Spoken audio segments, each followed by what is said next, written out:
तकलीफ दे तो हाँ हो चुका है। वही तकलीफ दे कि मुझे लोग कहते थे 50 रुपए की चीज़ है, हमारी गाड़ी वहाँ खड़ी है, वहाँ तक छोड़ के चले जाना।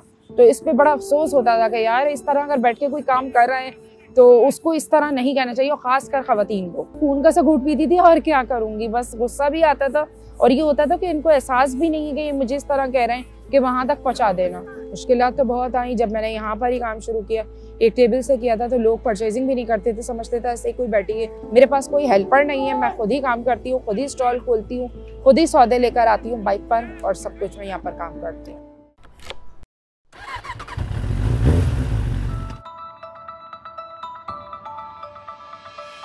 अस्सलाम वालेकुम, मेरा नाम अरीबा है और मैं सिंगल मदर हूँ और मैं एक बिज़नेस रन कर रही हूँ जो कि मैंने घर से स्टार्ट किया था। और फ्रोज़न फूड का मैं करती थी। इससे पहले भी मैंने फूड एंड बेवरेजेस के डिप्लोमा सर्टिफिकेट कोर्सेज़ किए हैं डिफरेंट इंस्टीट्यूट से। उसके बाद मैंने 5 स्टार होटल में ट्रेनिंग की थी और मैंने एक प्राइवेट हॉस्पिटल में काम किया था। वहाँ से मुझे छुट्टी करने पर निकाल दिया गया था।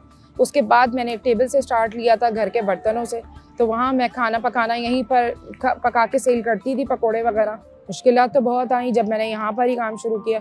एक टेबल से किया था तो लोग परचेजिंग भी नहीं करते थे, समझते थे ऐसे ही कोई बैठी है, ना किसी को पता था। और यहाँ लाइट भी नहीं थी पार्क में भी, तो ना मेरे पास लाइट थी स्टॉल के ऊपर।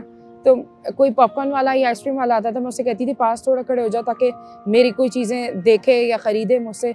तो मुश्किल होती थी, लोग डिग्रेड भी बहुत करते थे, अप्रिशिएट भी बहुत करते थे। कुछ तो खुद डटी भी रही कि करना है, कुछ लोगों ने ये भी बोला कि यहाँ से मूव कर जाओ, कोई अच्छी जगह चले जाओ। तो लेकिन यही मैं सोचती थी कि नहीं, नाम और काम जमाने में टाइम लगता है। अब मैं यहाँ कर रही हूँ, थोड़ा मुझे यहाँ पुलिस वालों ने सपोर्ट किया तो मुझे ये होता था कि चलो सपोर्ट कर रहे हैं तो मैं रुकूँ यहाँ पर। तो मुझे ये होता था कि मैं आज यहाँ, कल मैं यहाँ होंगी तो मैं इस तरह से काम नहीं कर सकती हूँ। तो इसी वजह से मैं यहाँ रुकी रही और मैं काम कर रही हूँ। रो के देखें, ज़िंदगी गुजारने से तो कुछ भी नहीं होगा। और मैं ये बड़ी बात नहीं कर रही कि मैं ये कहूँ नहीं, हंस के ही ज़िंदगी गुजारनी चाहिए। हर किसी के साथ हर तरह के मसाइल होते हैं, तो रो के भी ज़िंदगी गुजारनी पड़ती है, हंस के भी गुजारनी पड़ती है, और औलाद की खातिर भी जीना पड़ता है। हिम्मत नहीं हारनी चाहिए, हिम्मत बिल्कुल करनी चाहिए। और ये नहीं सोचना चाहिए कि मर्द था छोड़ गया तो हम कुछ नहीं कर सकते।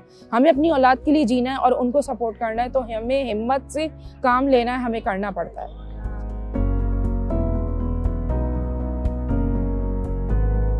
मैं फेडरल भी एरिया में रहती हूँ और यहाँ पर ज़्यादातर चीज़ें रहती हैं। बस ये जो थोड़ी बहुत फ्रिज के आइटम्स होते हैं या फ्रोज़न फूड होता है, जो इनमें रोल समोसे वगैरह मैं डेली बनाती हूँ, वीकली बनाती हूँ। कुछ चीज़ें जो मैं फ्रीज़ कर देती हूँ वो लेकर आती हूँ। चटनी है, कुछ सॉसेज हैं जो मैं लेके आती जाती हूँ।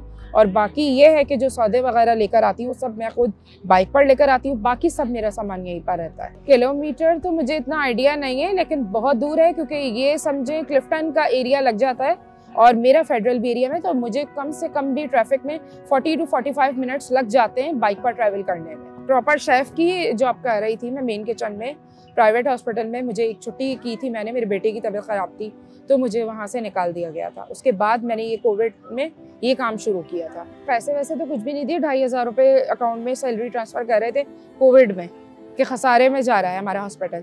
तो बस ये है कि 2500 रुपये में तो कुछ भी नहीं होता, एक बच्चे की फ़ीस भी नहीं है। तो बस फिर ये है कि रिज़ाइन कर दिया उन लोगों के कहने पे। उन्होंने कहा था कोई एक्सक्यूज़ नहीं चलेगा, तो बस छोड़ दिया था। पर 2 बेटे हैं मेरे, 12 साल और 14 साल, दोनों पढ़ रहे हैं। एक 6th क्लास में और एक 8th क्लास में है। मेरा उम्मीद है, मेरा ख्वाब भी है कि मैं अपने बेटे को आर्मी में डालूंगी। घर वालों ने तो अप्रिशिएट भी किया और सपोर्ट भी किया। इवन मेरे पेरेंट्स ने मुझे बहुत ज़्यादा सपोर्ट किया क्योंकि मेरे बेटे दोनों घर पे उन्हीं के पास होते हैं, वो उनकी देखभाल करते हैं, उनको ट्यूशन वगैरह भेजते हैं। और मुझे उन्होंने यूँ सपोर्ट किया कि वो यही सोचते थे कि अगर नहीं कमाएगी तो गुजारा किस तरह करेगी, कोई भी नहीं देकर जाएगा, कोई भी नहीं देता। एक दिन देता है, किसी को खिला देता है, दूसरे दिन नहीं खिलाता कि खुद से करो।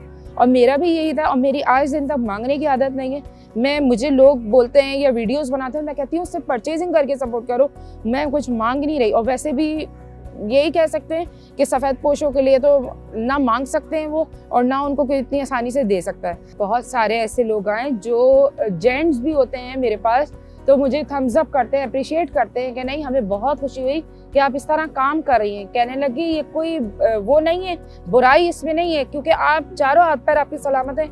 आप गदागर या मांगने से बेहतर है कि आप खुद अपने पैरों पर खड़े होकर मेहनत कर रही हैं।